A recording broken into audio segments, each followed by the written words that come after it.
Hello, Enrique. This is my third video discussion, I think.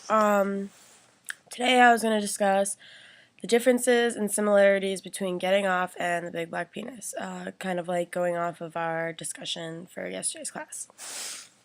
My group came up with a few themes for both.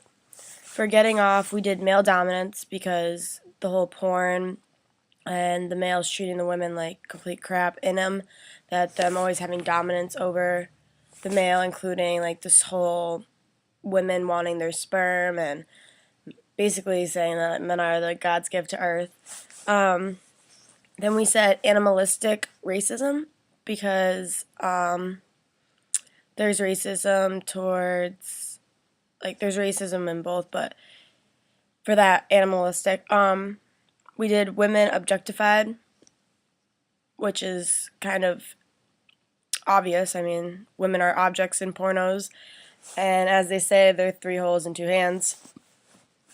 For a big black penis, we did lack of male figures / parental figures, because he talked about how a lot of his black friends, like, their dads were always missing, and then, like, we just said that, like, his mom was never really there for him. I mean, he learned how to shave from a stripper, so. Then we did hyper-masculinity because he was always performing for other guys, regardless if it was when he didn't want to be high on the pussy index or whatever. He was always performing for guys to get, like, his reputation around the block. Homophobia we did because he was really homophobic in the beginning, and then, like, throughout the book he tried to, like, work on it, and yeah. And then we said men objectified because he was kind of used in the book, like, a girl basically had sex with him and then dumped him, and one girl just wanted to have sex with him, and so it's kind of, those are very different in 2 different ways, because in getting off, the women were being objectified, and in Big Black Penis, the male was. Racism, I mean, he was black, and when he went to school, all the kids didn't like him because he was the black poor kid. And then we did economic problems because he never really had anything, and he grew from that. Like, the whole chapter on welfare, Willie free lunch, when he, like, goes to stealing the good food with his friends because he doesn't want to eat the crappy government food that he thinks is gross. We did comparisons, suppression of emotions, because in getting off, he talks about how the girls suppress their emotions, and you can, like, see in their face, if you really look at their face, they're not pleasured, they're actually in pain. And how guys in pornos, like, it's all just about sex, it has nothing to do with, like, emotion whatsoever, and, like, that's not real sex. So and then for him, suppression of emotions, he always hid his feelings because it wasn't cool to be a man, or it wasn't cool to show your feelings as a man. And he said that, like, you don't show your feelings because you'll be considered weak, and then people in the hood will pick on you. We did violence because violence plays a huge role in both. From the guys being really, really rough into rape scenes in pornos, male dominance and getting off, violence, and then violence to the big black penis, where that's what they learned. Like, that's, his grandma told him to, like, bring, like, a hacky, like, a whole thing with, like a huge weight in it, so if anyone tries to rob him, he could whack him in the head. Like, his grandma taught him how to teach, or how to fight. It's crazy because I wouldn't even expect that, like, that his grandma would be like that, but as you can tell, he was talking about the ghetto and how the violence was the #1 thing there, no matter what. Like, that's how you proved who you were. We also did misguidance because we thought it played a role in getting off, because a lot of guys are misguided by trying to live up to the expectations of basically pleasuring the woman when it's not even possible.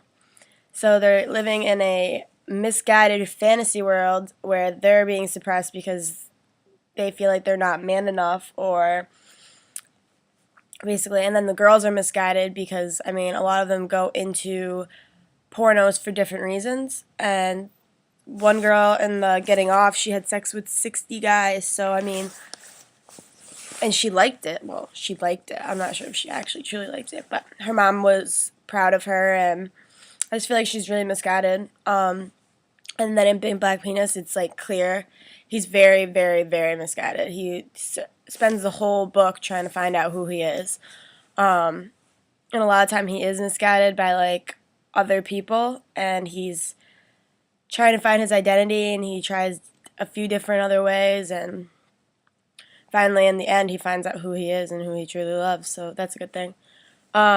We did ego. We talked about how in Getting Off, a male's ego is like the biggest thing to them, and the book kind of hurts both the woman's and the men's ego. The women because it's oppressing them, and males because they're making them feel like they're not good enough because their bedroom experience aren't like the ones in the pornos. And then in Big Black Penis, his ego ruins like a bunch of his relationships. He talks about how he basically he ruins a few of them until like he doesn't have such a big ego.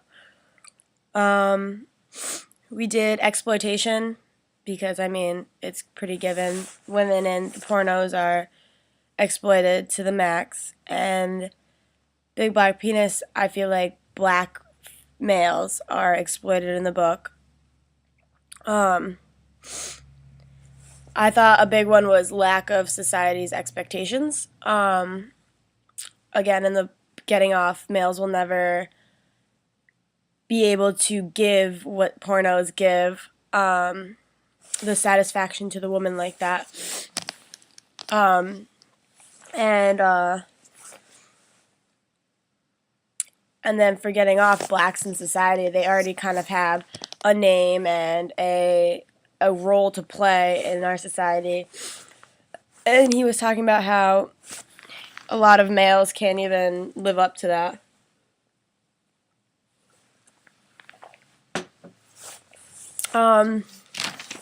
Let's see.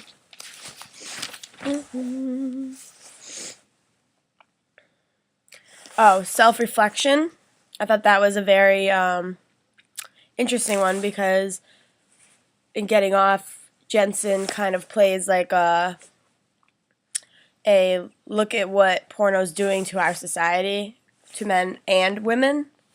And in Taylor's, I feel like he's like critiquing himself throughout the whole book and finding his real self, and he's trying to look into the mirror and know who he is, and it shows by like how many different identities he tries out. Like he's a Jamaican one day and he's a Puerto Rican, and he doesn't know which one to identify and what it really means to be a Jamaican in a Western culturalized world. And I found it interesting that Jensen's a really big feminist versus in the way he wrote about it and how he's coming and showing women off like positively about how they shouldn't be in pornos like that. And then I actually loved Taylor's book because it was like personal narrative kind of, and it was like about his life and about his journey and the struggle of growing up. And that was one of the best, like my favorite books so far that we've read in this class, because all the other ones are just like, they're not textbooks, but they're very informational, and this one was more of like a story, which I really liked. It was easier to read. Another thing that is economic problems that I saw, how they connect, like in classism, and Getting Off, usually like the poor, addicted, low-income girls are the ones that get involved in pornography, minus the ones that are paying themselves to get through school. And then Taylor, he struggled with being lower. Like when he went to a private school when he was little, he struggled being the black kid with no brand shoes, no brand shirt. Well, all the white kids had Nikes and Jordans, and so I just found that a little comparison. But it's like 10:20 now, so thanks for listening.